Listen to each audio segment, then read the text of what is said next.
जंगल के घने पेड़ पर कई पक्षियों के बीच एक चिड़ा पीहा और चिड़िया गोरी ने भी अपना घरौंदा बनाया था। चिड़िया गोरी बहुत चतुर और मेहनती थी।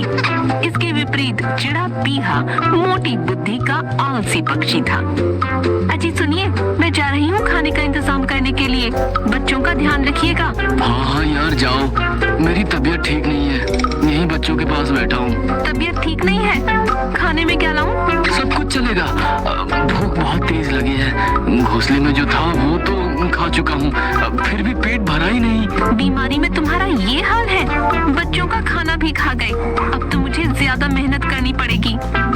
गोरी ने आसपास देखा तो उसे बड़ी घास में बहुत सारे बीज दिखाई पड़े। वो अपनी चोंच से बीज वाला घास का भाग तोड़कर घोंसले में लेकर आ गई।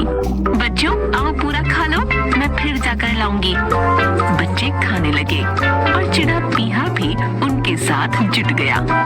खाने के समय उसकी बीमारी चली गई थी। दरअसल वह अपनी आलस को बीमारी का नाम दे देता था। खाने के समय तुम्हारी तबीयत ठीक हो गई। अगर कुछ काम पड़े तो फिर से तबीयत खराब हो जाएगी। काम तो सब तुम कर लेती हो, मेरी भी तबीयत ठीक हो जाएगी तो मैं भी कर लूंगा। अभी तो कुछ काम नहीं है। अरे बरसात आने वाली है, अपने घोंसले की दुरुस्ती करनी है। उसके लिए मजबूत तिनके पहाड़ी के उस पार से लाने हैं। तुम्हें चलना होगा। तुम पहले शुरुआत कर दो, बाद में मैं भी तुम्हारी मदद कर दूंगा। गोरी बेचारी बार बार जाकर सबके लिए खाना लाती थी और स्वयं सबके बाद खाती थी।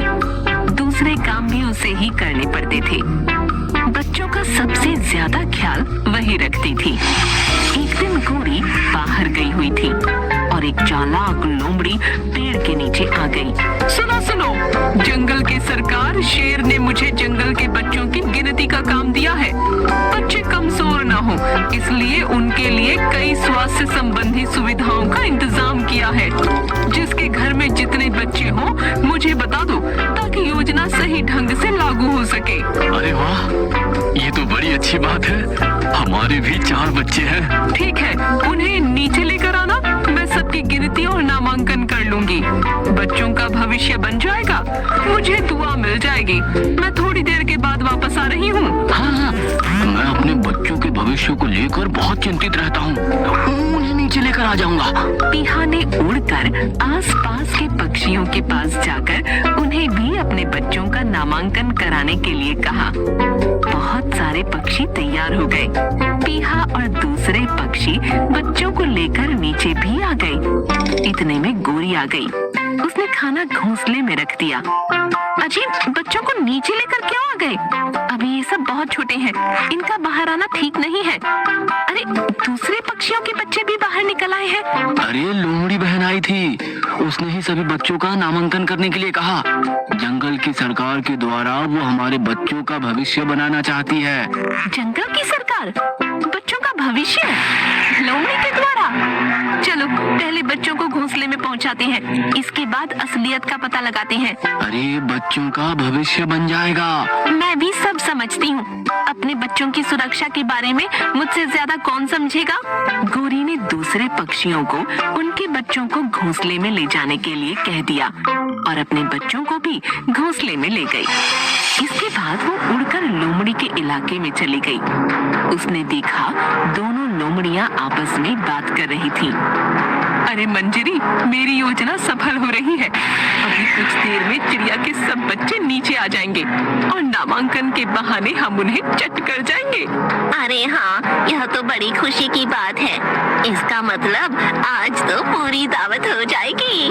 उन दोनों लोमड़ियों की बात सुनकर गोरी को पूरा विश्वास हो गया कि यह लोमड़ी की खतरनाक चाल है। वह उड़कर अपने इलाके में आ गई। उसने सब चिड़ियों के साथ साथ यह बात बंदर मंगरू को भी बता दी। उस लोमड़ी की ये मजाल, अभी जाता हूँ और उसकी पूंछ पकड़कर उसे पटकता हूँ। नहीं नहीं, ऐसा मत करो भाई, मैंने भी एक योजना बनाई है। मुझे भी बताओ बहना, अब हमको क्या करना है? वह सामने झोपड़ी देख रहे हो, उसके अंदर ही लोमड़ी को ले जाना है और फिर इसके बाद जेल की सजा सुनानी है। समझ गया समझ गया। कुछ ही देर में दोनों लोमड़ियां आ गईं। आइए सरकार, आपकी योजना हम सबको है स्वीकार। आपकी आज्ञा के अनुसार हमने सभी बच्चों को सामने वाली झोपड़ी में इकट्ठा किया है। आप चलिए सबका नामांकन कीजिए और उनका भविष्य संवारिए। यह तो आप लोगों ने बड़ी बुद्धिमानी का काम किया है, हमारा काम आसान कर दिया है। लोमड़ी बहन समझ लो, बहुत ही आसान कर दिया है। चलो झोपड़ी में चलते हैं, बच्चे ऊब रहे होंगे। जैसे ही दोनों लोमड़ियां दरवाजा खुलने के बाद अंदर झांकने लगी, मंगरू बंदर ने उन्हें ढकेल कर दरवाजा बाहर से बंद कर दिया। लोमड़ियां अंदर से दरवाजा पीटने लगी। अरे यहाँ अंदर कोई चिड़िया का बच्चा नहीं है, तुमने दरवाजा क्यों बंद कर दिया? दरवाजा खोलो, हमें बाहर निकालो। अंदर चिड़िया के बच्चे नहीं, सांप और बिच्छू मिलेंगे। गोरी बहन, मैंने ही सांप और बिच्छू अंदर छोड़ दिए हैं। इन दोनों का स्वागत भी तो ढंग से होना चाहिए। अंदर अंधेरा है, कोई खिड़की भी नहीं है। सांप बिच्छू काटेंगे, हम उन्हें देख भी नहीं पाएंगे और मर जाएंगे। तुम हमारे बच्चों की जान लेना चाहती थी, अब अपनी जान की परवाह करो।